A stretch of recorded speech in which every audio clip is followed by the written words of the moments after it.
CBS had strict rules about how the Smothers Brothers Comedy Hour could be changed. Every second was looked over, every word was looked over. But something got through on September 17, 1967. It was missed by the editors. No one in charge saw it. It was only later that even the brothers found out. The camera caught something in the background by mistake during the Who show that proved what everyone thought but couldn't prove. There was sorrow at the start of the Smothers Brothers story. Major Thomas B. Smothers Jr., their dad, was in the army. He was in the Philippines in 1941 during World War II. When Japan came in, he was sent away with his wife Ruth and their 2 boys. The Major Smothers was caught. He lived through the terrible Bataan Death March. After that, he was sent to Fukuoka Nobu, 22, a Japanese jail camp with terrible conditions. He was too sick to work in April 1945, when the war was almost over. He was moved from Fukuoka to Korea on April 25. He never got there. Several news sources say he was buried at sea. Some say he was burned at the stake in Korea. Only 36 of the 110 guys who were moved with him made it back alive. The last person to die was Major Smothers. Ruth was left to raise Tom 1937 and Dick 1938. Their mother worked long hours while they were growing up in California. They made fun of people who had hard lives for years to come. That funny show got its start at the Purple Onion in 1959, a small club in San Francisco. The brothers were only supposed to stay for 2 weeks, but people loved them so much that they stayed for 36 weeks. People really liked how they mixed folk music with funny stories. A flamenco dancer got hurt one night. Tom and Dick had to stand in for her. Everyone saw how special they were when they showed up out of the blue. They were making $2,000 a week by the end of their run. They were making $2 a night just a few months ago. It was called the Smothers Brothers at the Purple Onion, and came out in 1961. It got their career off the ground. Before they were in the Purple Onion, they were in a band that Tom started while he was in college. The group was known as the Casual Quintet. Tom was a guitarist. Dick learned to play the bass to play with him. Each person left one at a time. Tom and Dick kept going though. To pass the time, they began to joke around between songs. That was the real start of their style. They found that people laughed as much at their brothers joking as they did at the music. That teasing between siblings became what they did best. Tom played the innocent one on stage. Dick was the cool brother. They got into a fight in front of everyone. Tom would say, "Mom liked you the most," and the crowd would cheer. It wasn't a fake. They were just that way. People could relate to their entertainment because it was based on real events. They had a chance to get even bigger by the middle of the 1960s. Bonanza on NBC was way better than CBS on Sunday nights. Bonanza was watching by a quarter of all TV watchers in the US. Perry Mason and The Gary Moore Show, 2 other CBS hits, had already been beaten. CBS made up their minds to try something new. Their goal was to get younger people to come. The Smothers Brothers were thought to be able to do it. Tom and Dick were smart, funny, and unique. They thought they could make CBS look cool again. The first episode of the Smothers Brothers Comedy Hour aired on February 5, 1967. At first glance, it looked like any other entertainment show. They were presented by Ed Sullivan as normal American kids. After just a few shows though, it became clear that they were anything but normal. It was a joke about the Vietnam War. They made fun of leaders. They talked about important things. Their jokes were smart and brave. They broke the rules every week. It was liked by many. They beat Bonanza in the ratings in just 2 weeks. Younger people watched. Advertisers were very happy. Before they started, Tom had asked to have full artistic power. Due to their need for a hit, CBS agreed. They were free to say what they wanted after that deal. Folk singers like Pete Seeger were asked to sing songs against the war. On TV shows across the country, they made fun of President Johnson. It felt like every show was a treat. It felt like every show was a risk. The CBS editors fought them every step of the way. They fought back, and the banning was often part of the show. Like the hosts, the writing team was brave. In that place, young comedians like Steve Martin, Rob Reiner, Lorne Michaels, and David Steinberg learned how to write. They made jokes that were important. They didn't follow the rules for TV. A lot of them changed American humor for good. Saturday Night Live, All in the Family, and The Mary Tyler Moore Show were all changed by their work. Something that no one saw coming happened on American TV in 1968. The Smothers Brothers Comedy Hour showed the Beatles' Hey Jude commercial film on October 6th. People in the UK had seen it a few weeks before, on September 8th. But this was the first time that people in the US could see this kind of movie. It wasn't called a music video back then. An advertising film was what they were called. On September 4th, the Beatles filmed Hey Jude at Twickenham Studios. The set was even made by Paul McCartney. A big band of men in white tuxedos played along. Another 300 people sang the ending with the main cast. After leaving the band for a short time, Ringo Starr had just joined it again. It was more than just a song. It was a big deal for them. That wasn't all. The following week, Change was shown on the Smothers Brothers comic show. Americans got to see the Beatles in a new way when they watched two movies back to back. Even the Ed Sullivan Show wasn't able to do this. No one else could get to what the Smothers Brothers could. It seemed like a big change. The music was shifting. The TV was also changing. Another big event took place on the same show in 1967. Someone asked Pete Seeger. Seeger had been banned from TV for years. He hadn't been on the air for almost 17 years because of the ban. When he finally sang Waist Deep in the Big Muddy, it was a clear attack on Johnson's policy in Vietnam. Before it aired in September 1967, CBS cut the song. There was no way Tom Smothers was going to be quiet. He made sure that the news got out. Because people were mad, CBS had to let Seeger come back. A lot of people finally got to see him sing uncensored on February 25, 1968. That was the first time an artist on a band had been so direct about calling out the president. It was a powerful moment that showed how protest music could bring people together. The Smothers Brothers Comedy Hour also let bands perform that no one else would. Between 1967 and 1969, bands like The Who, The Doors, Jefferson Airplane, Buffalo Springfield, and Steppenwolf all played. These weren't good picks for big-time TV. At the end of one show, The Who smashed their instruments and set off fireworks in Keith Moon's drum kit. The noise hurt Pete Townshend's ear and threw things into the air. Touch Me was played by The Doors with a full choir. Franklin Airplane sang a song called Crown of Creation, which is about being afraid of nuclear war. People in America heard Steppenwolf's Born to Be Wild and Buffalo Springfield's For What It's Worth.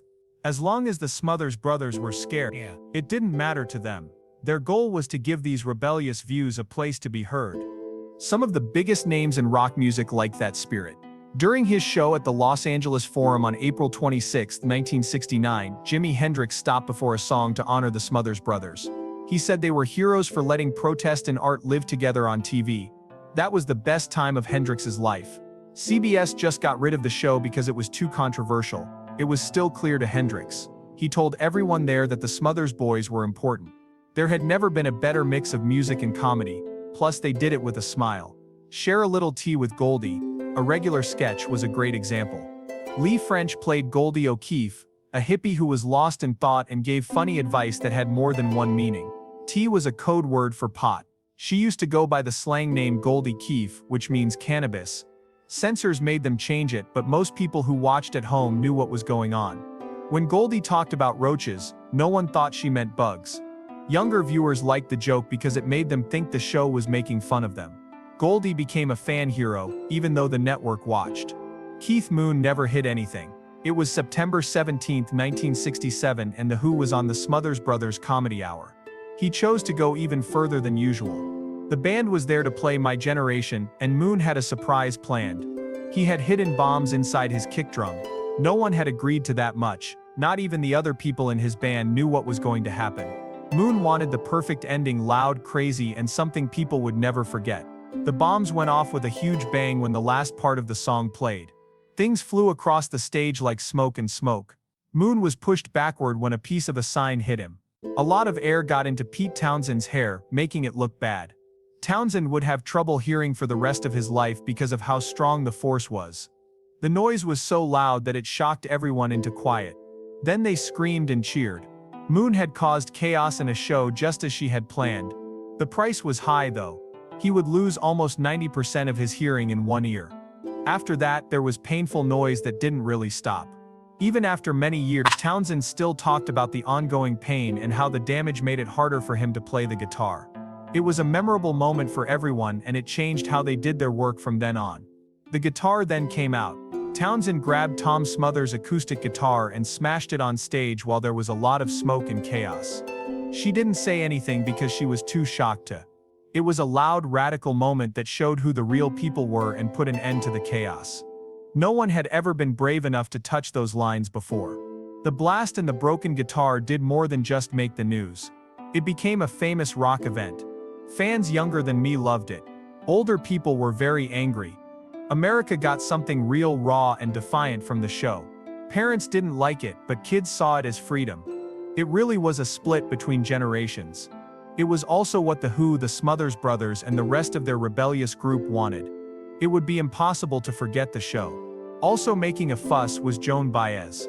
Everyone knew that she was a folk singer who fought for peace and fair treatment of people. She was born in Staten Island, New York on January 9, 1941, and had spent her whole life fighting for what she thought was right. It wasn't until 1967 that Baez was arrested for protesting. Her songs spoke to people who wanted things to change. She wanted to sing a song for her husband David Harris, who was going to jail for 3 years when she went on the Smothers Brothers Comedy Hour. Rather than going through the draft, he spoke out against the Vietnam War. Baez told the audience that she was proud of him on the show, but CBS cut out most of what she said, leaving only a brief message before she started to sing. Baez's edited pledge was just one sign that CBS was under a lot of stress. The network didn't want to make the government or donors mad. The show was so bad that even President Lyndon B. Johnson didn't like it. Jones had been up until 3 a.m. to call CBS and demand that they take charge of the Smothers Brothers. Nixon then tried even harder to get them off the air. Back in 1968, Harry Belafonte was booked for the show. A strong show was put together by them. She sang by Belafonte, "Thank you very much for the fare." While video showed cops hitting people who were protesting the war at the Democratic National Convention in Chicago. It was brave. It was true, but CBS took down the whole show before it ran. It didn't end there though. That night, CBS sold the 5 minutes they had cut to the Republican Party so they could use them for ads.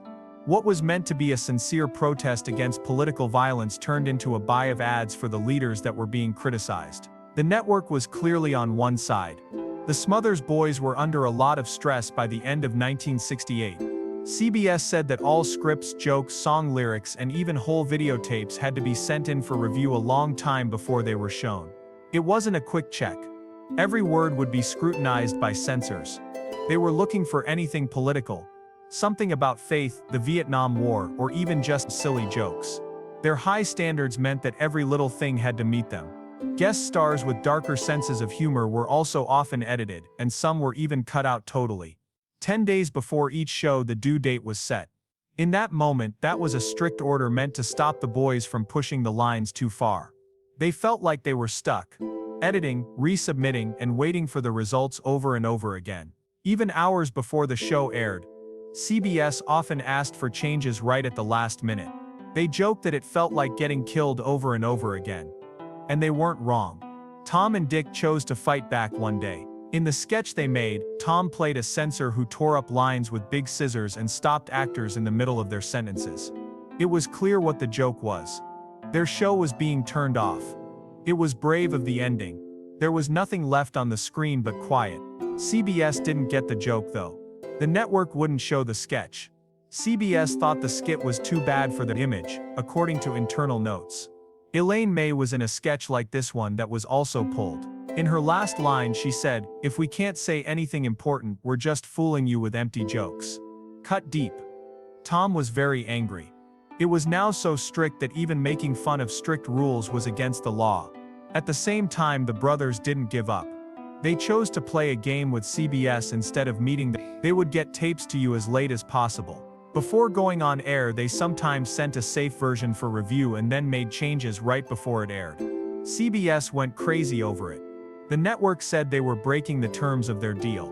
It was April 1969 when CBS finally had enough. They said the Smothers Brothers didn't turn in a tape on time, even though there was proof that CBS was partly to blame for the delays. All of this was just a reason to stop the show, which was still one of the 10 most watched shows in the US. No, the fight wasn't really about the due dates. It had to do with power. After the fact, Tom Smothers said it was all part of a plan to drown them. The press got wind of the fight. A harsh opinion in the New York Times said that CBS was holding the Smothers Brothers hostage to their own imagination. More people supported it. CBS got a lot of letters and protests. People in politics and among musicians spoke out. All of a sudden, it wasn't just one show. It had to do with free speech on national TV. The opinion made people at CBS nervous. They hurried into talks to fix the problems. The Smothers boys didn't back down. They were set on telling the truth. Tom made it clear. They are not just ending our show. They want to keep the truth from getting out. That stand changed the course of television history. But CBS also had other issues. Ford and Procter & Gamble, two big sponsors, began taking down their ads. Companies were afraid that the show's anti-war and political jokes would turn off their customers. A lot of money was lost quickly. CBS lost a lot of money in just a few months. Internal memos showed that one of the main reasons for the cancellation was pressure from the sponsors. If sponsors were scared away, even a popular show could be lost. Tom thought sadly later, "We won the lawsuit, but we lost the culture war." Advertisers were telling people that if they spoke too freely they would be punished. For some reason, one joke went too far. In March 1969, Dick did a Nixon impersonation and joked, "I'll end the Vietnam War as soon as I figure out where the off button is." It was short, sharp, and true. But it made CBS mad and scared advertisers. The new president and the Vietnam War both touched people deeply. The network was already tense, and this made things even worse. CBS turned off the show on April 4, 1969. The cancellation happened right away. CBS said they didn't turn in the tapes on time, but everyone knew it was really about their political views. There were plans for the show to come back for another season. A few weeks ago, The Brothers was picked up for another season. CBS even pulled a show that had already been taped, and in which comic David Steinberg delivered another anti-war speech. In the United States, the episode was never shown. Canada was the place where it was shown. The rejection was harsh and came out of the blue. It let all the other performers know that going too far off beat would lead to bad things. It got rough in court for the Smothers Brothers. They sued CBS for breach of contract and fought for 4 years. They won in April 1973. They were given $776,300, which is more than $5.5 million in today's money. The decision made history. It made it clear that networks couldn't use filtering as an excuse to stop shows. The win was good though. They had already lost their base. Their other work never quite lived up to the magic of their comic hour. Then they did a kinder show on NBC, but it didn't do well. CBS quickly found someone else to fill in. Hee Haw, a clean country comedy show with country songs and dumb jokes, debuted on June 15, 1969. There wasn't any humor, politics, or trouble. CBS really wanted that to happen. It was on for 23 years. It was a hit, which showed that networks would always pick safe entertainment over risky ones. Tom and Dick were also changed by the fight. Tom took the most damage. Years later, he said that losing the show made him feel empty. It hurt his pride and took a long time to get better. Dick became interested in other things, like driving cars and making wine to deal. Both boys will never be the same again. They lived with the scars. The Smothers Brothers tried again in 1970, a year after CBS fired them in 1969. They took their act to ABC this time. The mood had changed by the summer of 1970. ABC was careful. The network didn't want any problems like the ones CBS had. They told the brothers to calm down and kept a close eye on them. People were no longer as interested in defiant fun. People had moved on after the Vietnam War was over. The show ended quickly. ABC didn't give them a fall slot because their ratings went down. People's tastes can change very quickly. As this short run showed, they were on the cutting edge 1 year. The next thing they knew, they were behind. They tried again in January 1975. This time on NBC. The first episode was really big. With a 50 share, it was the 5th most watched show in the United States. Now that number is impossible, but they were successful for a short time. There was stress going on behind the scenes. There was a fight between the director Joe Hamilton and Tom and Dick. There was no way for Tom to do retakes without losing some of his pay. They couldn't easily meet with writers or talk to the press. Soon the show's numbers went down, and it fell to the bottom. Hamilton got angry and left. Tom was finally in charge of the last 4 shows on NBC. One of their most risky jokes was about drugs. which wasn't often seen on prime time at the time. They also had big guests like Ringo Starr and George Carlin. NBC ended the show in the middle of the season, even with these good points. This showed that networks can ruin even the best of comebacks. Something strange happened in 1988. Nearly 20 years after firing them, CBS asked the Smothers Brothers to come back for an hour-long reunion show. They even named it the 20th gathering of the Smothers Brothers, the Smothers Brothers Comedy Hour. 3 nighttime Emmys were up for grabs with the special. Some writers like Steve Martin and Bob Einstein came back too. The show made me feel nostalgic and calm. Some people liked it, but I felt very safe around it. The political spirit of the past was gone. Both fans and reviewers liked seeing them again, but it wasn't groundbreaking anymore. In the same year, CBS brought them back for a full reboot of their show. It was a strange time. There was a strike by the Writers Guild. The brothers stuck to their old habits when they didn't have writers. The guests did most of the funny stuff. They had new texts again after the strike was over. The scores went up a little. The show was even nominated for 5 Emmys. But TV had moved on. From March 1988 to August 1989, the reboot ran for 2 seasons. It never had the same effect as the first one. In the fall of 2022, the brothers' story was written down for good. The Performing Arts Collection at UC Santa Barbara took their whole library. There were pictures, music sheets, records, contracts, and legal papers in it. The librarian David Sabar said it should be next to the Library of Congress. This collection shows how they fought for free speech and how they changed humor. People are still studying their work decades after they did it. Comedy can stand up to power and fight for real change. As this shows, that's what the Smothers Brothers really left behind. They were already breaking the rules before Saturday Night Live even began. From 1967 to 1969, they had a show. A lot of jokes were told about war, censorship, and politics. They taught writers like Lorne Michaels, who went on to make SNL. Later, comics like Stephen Colbert, John Oliver, Jon Stewart, and Samantha Bee went in the same direction. They showed that comedy could tell the truth to powerful people and make people think. The show also helped big names in comedy get their start. Steve Martin wrote one of the first songs. Rob Reiner and George Carlin also showed up often. Afterward, many of them said that this show helped them get known. The brothers made a place where it was safe to take chances. That gave funny things in the US a sharp new edge. That went on for many years. They fought back when CBS fired them in 1969. CBS ended their show because of censorship, even though it had one of the best ratings. They were taken to court by the brothers.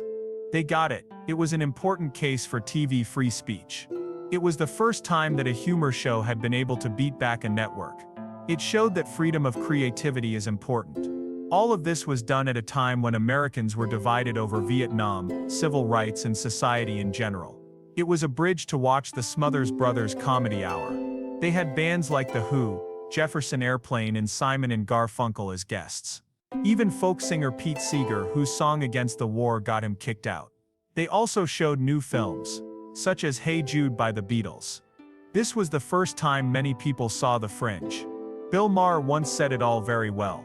The brothers weren't afraid to make people mad when they didn't agree with them. They didn't try to make everyone happy. Funny people showed that they could stand up for something and make a difference. That lesson stuck with them even after the show was over. It's still important now.